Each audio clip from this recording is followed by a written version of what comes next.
నర్మదా పుష్కర స్నానం జబల్పూర్ లో అయిన తర్వాత అక్కడ చూడవలసిన ప్లేసెస్ గురించి తెలుసుకుందాం. Gauri Ghat, next Chausath Yogini temple.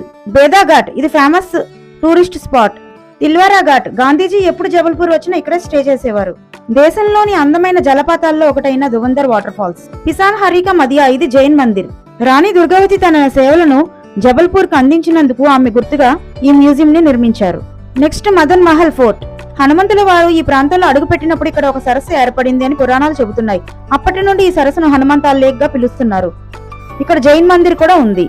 Balancing rock, ఆ టూ రాక్స్ మధ్యన ఉన్న కాంటాక్ట్ 6 స్క్వేర్ ఇంచెస్. కాంచా సిటీలో ఉన్న lord Shiva statue 76 feet tall. Bargi dam, one of the biggest dam in Madhya Pradesh. రాముడు వనవాసం సమయంలో ఇసుకతో తయారు చేసిన శివలింగమే ఈ గుప్తేశ్వర ఆలయం.